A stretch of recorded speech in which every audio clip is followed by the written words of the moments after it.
Good morning बच्चों। ख्याति chapter हम पढ़ रहे थे।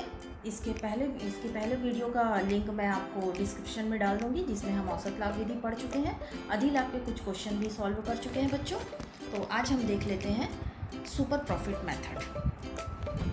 जब कोई व्यापारी फर्म उसी प्रकार की अन्य व्यापारिक फर्मों के सामान्य लाभ से अधिक लाभ कमा रही हो, तो जो आधिक्य की राशि होती है बच्चों, उसे हम कहते हैं अधिलाभ। अधिलाभ को एक निश्चित संख्या से गुणा करके हम ख्याति का राशि निकाल सकते हैं। अब इस संख्या को जो गुणा करते हैं वो इस प्रकार से होता है, जैसे कि 2 वर्षों के क्रय के बराबर या 3 वर्षों के क्रय के बराबर। इस प्रकार से हमें प्रश्न में दिया रहेगा बच्चों। गुडविल का हम फॉर्मूला देख लेते हैं। गुडविल का फॉर्मूला होता है ख्याति बराबर अधिलाभ गुणा क्रय के वर्षों की संख्या। अब बच्चों, क्रय के वर्षों की संख्या तो प्रश्न में दिया रहता है, अधिलाभ की राशि हमको निकालनी रहती है। तो अधिलाभ का फॉर्मूला हम लगाएंगे वास्तविक औसत लाभ माइनस सामान्य लाभ। बच्चों, प्रश्न में हमको वास्तविक औसत लाभ दिया रहता है, हम सामान्य लाभ की जब गणना करेंगे तो इसका फॉर्मूला रहेगा विनियोजित पूंजी गुणा ब्याज की सामान्य दर बटे 100। अब सामान्य लाभ की राशि निकल गई। जब प्रश्न में विनियोजित पूंजी की राशि नहीं दी रहेगी बच्चों, तब हम विनियोजित पूंजी निकालने के लिए फॉर्मूला लगाते हैं वास्तविक संपत्ति का योग माइनस बाह्य दायित्व का योग। तो बच्चों, इस फॉर्मूला के आधार पर ही आज हम प्रश्नों को सॉल्व करेंगे।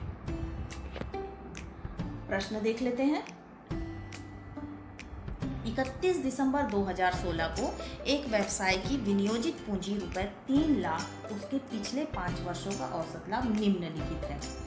वर्ष का लाभ दिया है बच्चों 2011 में 24,000, 12 में 30,000, 13 में 33,000, 14 में 42,000 और 15 में 51,000। ख्याति की गणना अधिलाभ के 3 गुना आधार पर करनी है यदि लाभ की सामान्य दर 10% है। तो बच्चों, जब हम सामान्य लाभ निकालेंगे तो हमें विनियोजित पूंजी की ज़रूरत पड़ती है। तो 3 लाख रुपए विनियोजित पूंजी दिया है और सामान्य दर दिया है 10%। तो हम इससे सामान्य लाभ की राशि निकाल लेंगे। इसी प्रकार से कुछ वर्षों का लाभ दिया है, 5 वर्षों का लाभ है, तो इससे हम औसत लाभ की राशि निकाल लेते हैं। तो चलिए बच्चों, प्रश्नों को सॉल्व कर लेते हैं हम। सबसे पहले हम फॉर्मूला लगा देंगे, औसत लाभ की गणना करेंगे। औसत लाभ का फॉर्मूला होता है गत वर्षों का लाभ बटे वर्षों की संख्या। प्रश्न में हमको दिया है 5 वर्षों का लाभ, 5 वर्षों के लाभ को हम लिख लेंगे और भाग दे देंगे 5 वर्ष से। तो बच्चों, इस लाभ को हम टोटल कर लेंगे, 5 वर्षों का दिया है, तो राशि आ जाएगी 1,80,000 बटे 5। भाग दे देंगे तो हमारा औसत लाभ का राशि आ जाएगा 36,000 रुपये। तो बच्चों, ये हमारा आया औसत लाभ की राशि। अब प्रश्न में विनियोजित पूंजी दिया है तो हम सामान्य लाभ निकाल लेते हैं। सामान्य लाभ का फॉर्मूला होता है विनियोजित पूंजी गुणा ब्याज की दर बटे 100। प्रश्न में विनियोजित पूंजी दिया है 3 लाख रुपए और प्रतिशत दिया है 10, तो 10 बटे 100। बच्चों, इसको निकालेंगे तो आएगा 30,000 रुपये। हमें औसत लाभ भी मिल गया, सामान्य लाभ भी मिल गया। तो अब हम निकाल लेंगे अधिलाभ। अधिलाभ का फॉर्मूला होता है बच्चों औसत लाभ माइनस सामान्य लाभ। औसत लाभ की राशि हमने निकाली 36,000, सामान्य लाभ की राशि हमने निकाला 30,000 रुपये, और इन दोनों को हम माइनस कर देंगे तो आएगा 6,000 रुपये। अब बच्चों, अधिलाभ की राशि निकल गई, तो अब हम ख्याति का फॉर्मूला लगा देंगे। ख्याति का फॉर्मूला होता है अधिलाभ गुणा क्रय के वर्षों की संख्या। अधिलाभ की राशि है 6,000 और प्रश्न में दिया है 3 वर्ष, तो हम गुणा कर देंगे, राशि आ जाएगी हमारे पास 18,000 रुपये। तो इस प्रकार से हमारी ख्याति की गणना हो जाएगी 18,000 रुपये। चलिए बच्चों, एक और नेक्स्ट क्वेश्चन ले लेते हैं।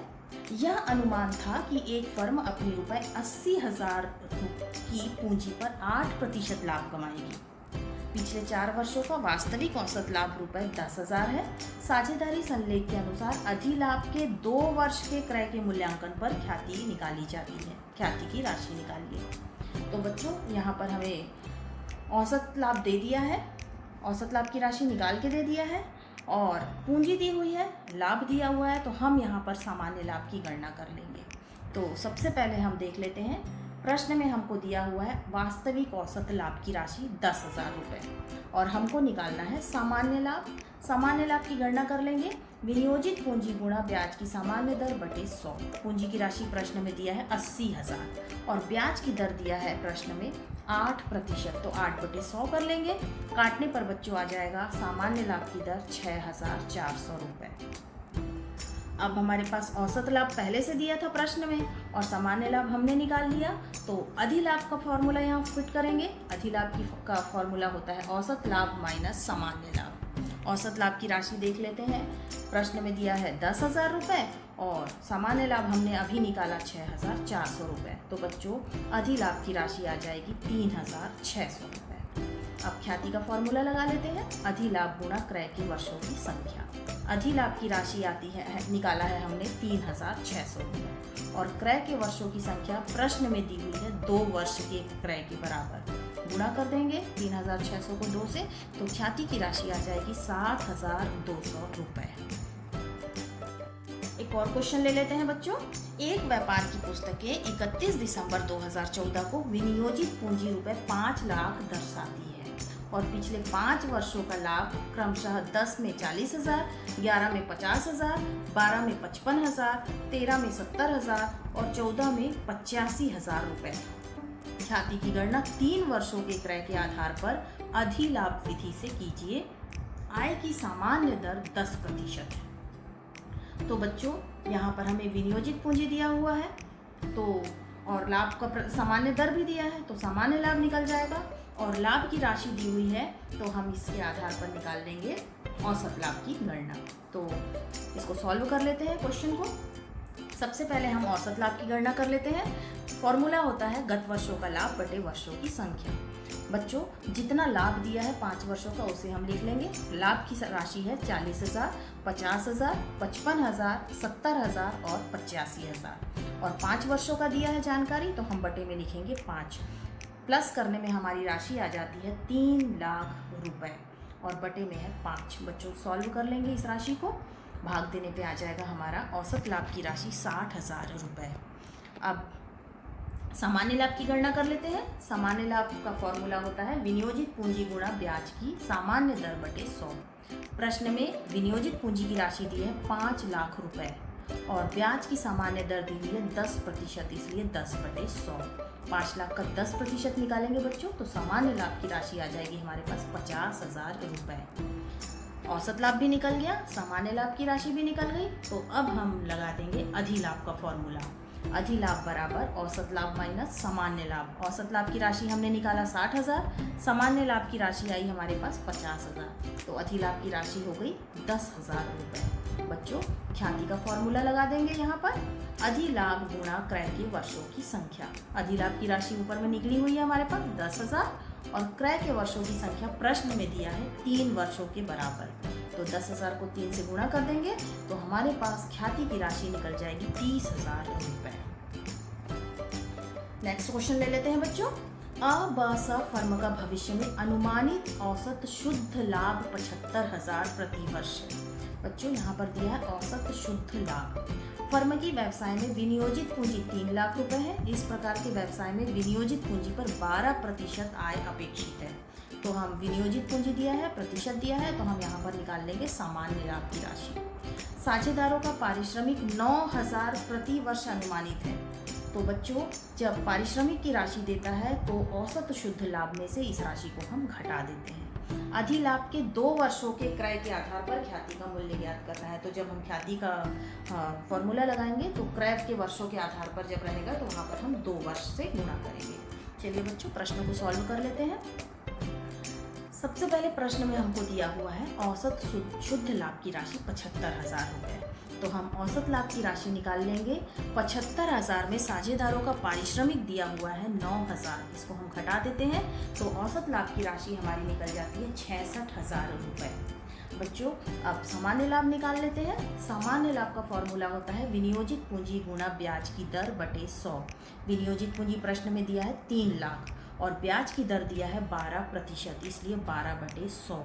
इसको सॉल्व करेंगे बच्चों तो हमारा सामान्य लाभ का राशि आ जाएगा 36,000 रुपये। औसत लाभ भी निकल गया, सामान्य लाभ भी निकल गया। तो अब नेक्स्ट हम लगा देंगे फॉर्मूला अधिलाभ का।